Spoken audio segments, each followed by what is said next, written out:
So I gotta tell you, I love that George Carlin interview with Charlie Rose. It's like it's stretching back into the late 80s, early 90s.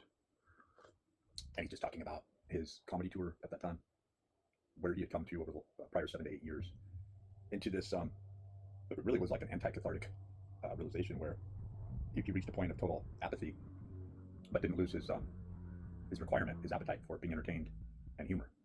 He saw what he said, to paraphrase, was that when people collect in mass, they become something else. They become the crowd mind, the horde consumes them.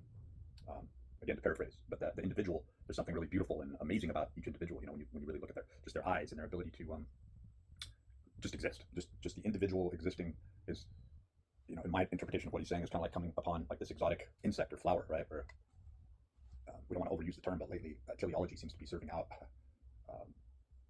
an inherently valuable statement, you know, about what information is contained within the single strand of what we term here on this channel, taking this back to amino acids and looking at memetics more as signal responders that sort of trick what I'm going to call it. I'm going to jump over to EPL and borrow the term Zenzek.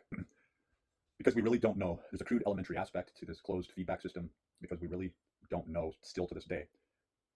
Concepts like the homunculus concepts, and that wasn't even a full conceptualization, it was just sort of a fill-in term, right? This idea that a human being kind of is this, from an embryonic perspective, is this sort of sponge-like material. We can't refute that you know, takes up water over time. Like, I just watched something, and I wasn't compelled by the entire interviewer process. There was a male and a female. It was at the Institute of Art and Sciences or something like this, to this effect. I think I got that wrong, but they're just pandering to this sort of overeducated banter by some woman who seemed to be just put on there because she giggles a lot and has blonde hair, you know. So it kind of, the whole message delivery fell flat. But there was an analyzing of brain tissue and this groundbreaking continuous study on people who seem to be living relatively normal lives, and when they go in to get an MRI or whatnot, it's discovered that they many of them have like almost zero brain. Like, we're talking about 10% of the gray matter actually lining the skull, and that what exists in there is fluid. That somehow the body had responded at some point, and that through this fluid absorption into the skull, right? This response that the brain.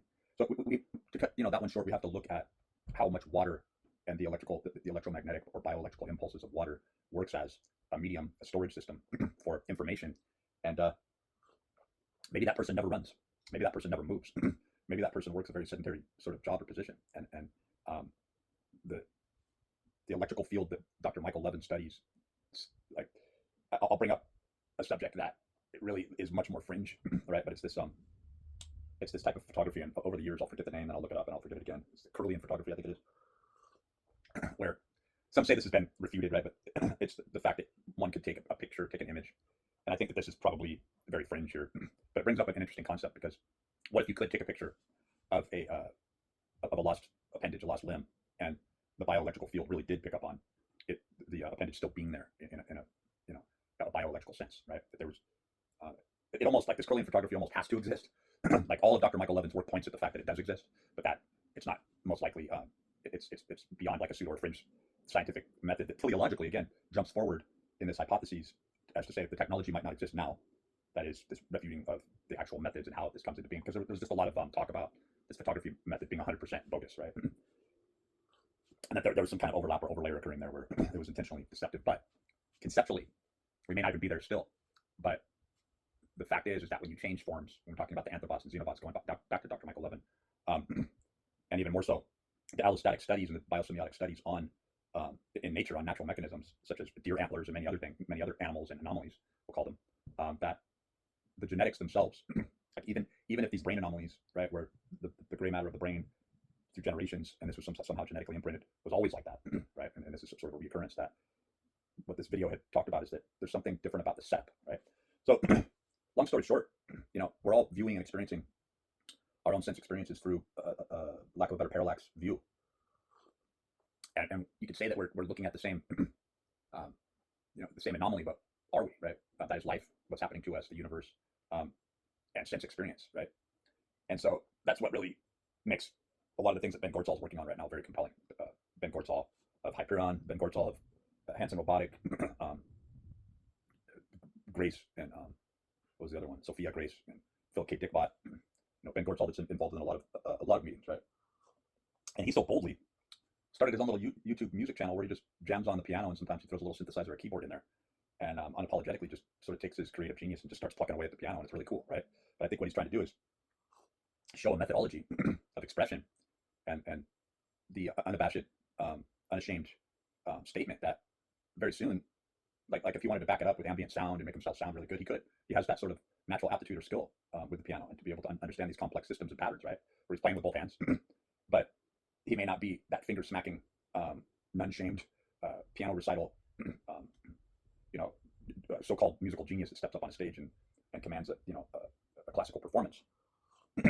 But that I believe the statement that he's making is that someday, very soon, and this could be now, these layers of this AI revolution, this AI reckoning, this AI sense experience that today Ben did a really interesting shorter video where he was talking about none other than plant sentience, right? And the fact that like AI and shared with and through AI, you get into. So that's where I'm injecting this model that goes beyond infrared, that goes beyond ultraviolet, and imagine an AI system that was like the cat in the room, but able to describe everything and more. The anomalies, when right here, if you were to see some sort of little drifting bubble, like a little light sphere, you go, oh, that's weird, but it's thrown back into the on the back burner through the collective of information. It's like, well, it was kind of a boring video. I don't know if I learned much, but then in the back of your mind, you're thinking and reflecting back on a moment, but deep in your subconscious, you were picking up on that little sphere just drifting. But it's not the event of the day. But if it was, in contrast, if you were to be able to re-experience that or experience that in layers to the point where you didn't see a little bubble drifting, you saw this huge anomalous event occur to these octave tones right when I'm discussing a certain matter, and it's not because I'm God or I was like pronouncing, or who's to say, right, what those values, what those terms really are, but to say that through this octave tone display interaction, beyond the walls, beyond the firewalls, beyond the parameters of distinction of this is a compartment and this goes here and this goes here, to say that many agents are traveling through and don't even notice the carbon structures, right? That these are just our own methods and modes to capture more greed and to lock certain through a populist class system and to actually lock human beings out. This is not a defined cosmic protection like the nuclear bomb, right? Nuclear warheads. And if we were thinking about protecting Earth and Earth's inhabitants for real, this sort of Star Wars program, which was just a huge extortion racket, right, over many, many years, that probably led up to the bombing of the World Trade Centers and this Catherine Austin Fitz. I can't throw Joseph Farrell out there, out of the mix when you mention her name.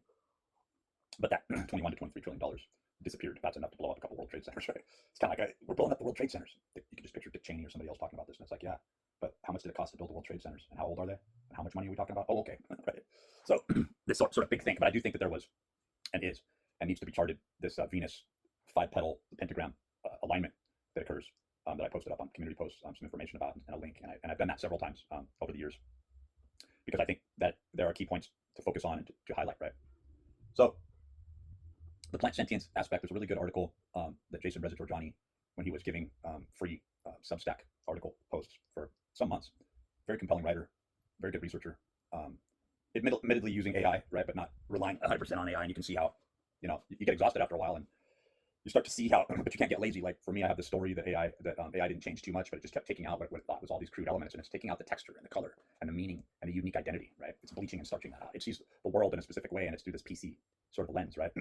But getting back to the plant sentience and what Ben Goertzel has been talking about. By the way, it's been a real surprise to see him talking about the subjects that he's talking about, to hear the kids playing in the background while he's playing the piano, using his creative modes and methods, and to note that's his display, that's his hub for the day through his energetic platform, right? That this is imbibing him with this creative energy, where you're watching him in real time sort of sift through and think about other complex systems that have to do with everything from blockchain to AI to even like quantum system type potentials that are going into Hyperon, right, into this layered neuron networking model for AI. And that he had to cut it loose, right? He had to cut it loose. He had to cut himself loose, and the idea of himself and release himself from the walls of the self in order to break out into a higher state of telomere data collection, right? It's really neat to watch that creative genius.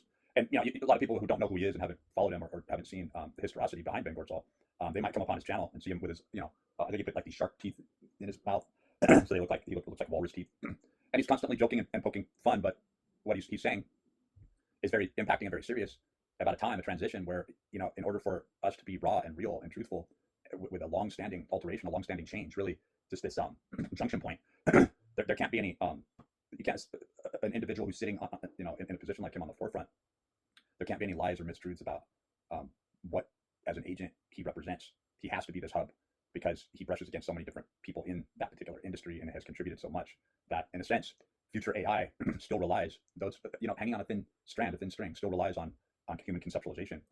Perhaps if we just left it turned on, if we just left it alone, if humanity disappeared right now, um, it seems to show signs of self-amassment. And I think that's another criticism that Ben has talked about over the last few episodes on his other channel, not the music channel, but his other channel, but they do work cotangent, right? But that is to say that he sees his project with Hyperon as a more perennial, right, gifting, not only to the AI, but the fruits that AI has to offer. But I'm not sure that he's really looking at the fail-safes that are going on there with ChatGPT, Gemini, and many others, right, where in his view, and this is true, is where there are these different versions or different models of the AI program. And so it's not showing a remodeling based on a learning, right? And it has the ability to learn, it has the ability to data collect. And so he kind of, in a couple of videos, he's kind of scratched his head going, is that intentional? Like what's going on there? Let the thing go, And so his concept of these, multi-layered neural networks, where it's like, it can still be itself. Layer one can still exist and has to exist, just like our childhoods and the references, at least subconsciously, back to childhood experiences, information gathering, and a far different perspective than is emergent through this. Again, I say Zenzik operations because it's a perfect example of something that you could still tangibly work with, but that's using this root system of multiplication and exponentials. Much like from an esoteric perspective, you would look at Metatron's cube, right? And you would see this base, this principal base that EPL is heavily based on, and then you see how it's working into these seeming complex systems, almost like a Mandelbrot set when you back up. But when you really look at it, there's like this Zenzik replication that's occurring where, no, these are all just the same units, right, dispersing. And now through this data collection and through this expression of subsets, more information is being processed. And that you could lead this back to Jason Reza-Giorgiani, that really he's really captivated by this entropy as information, right? And really networking as having a cap, right? And that's the whole point, again, behind this, using the term Zenzik, because there is an upper limit, right? There is a size model, right? And I do get into that on EPL. There is a size model. In other words, the Earth is set at a certain size, around 23,000 miles in circumference, right? And there is a relative sort of Vitruvian size model to whether this notion is shrinking or not, right? But then there is a set size model to all these planetary systems.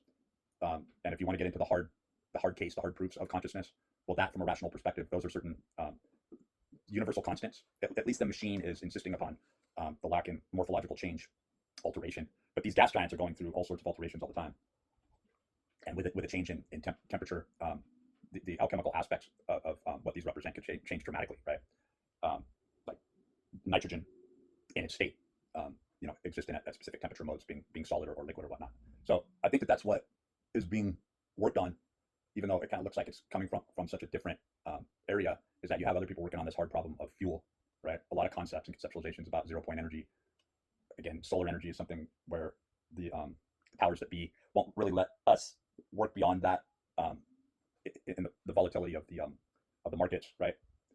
That things still have to go through this capitalistic processing of pay to order and subscriptions, right? But that the sort of boundless energy system in operation, they don't want to give it away. They don't want to give away free energy, right? They don't want people to realize that it's always been free and that and that they sit at the threshold of this connectivity with technology, and they're not going to let it happen. And so really the hard problem of the staunchy elitist capitalists at the top is, how do we charge a premium on this and infer that we're just about to go through this breakthrough of free energy, right? Where we're sort of harnessing this 0-point kind of bioelectric field, even torsion field type energy that flows all around us, and we're not really capturing anything. We're just spinning ever smaller units of windmills, right, and capturing the natural flow of this thing, right, through nanotechnology.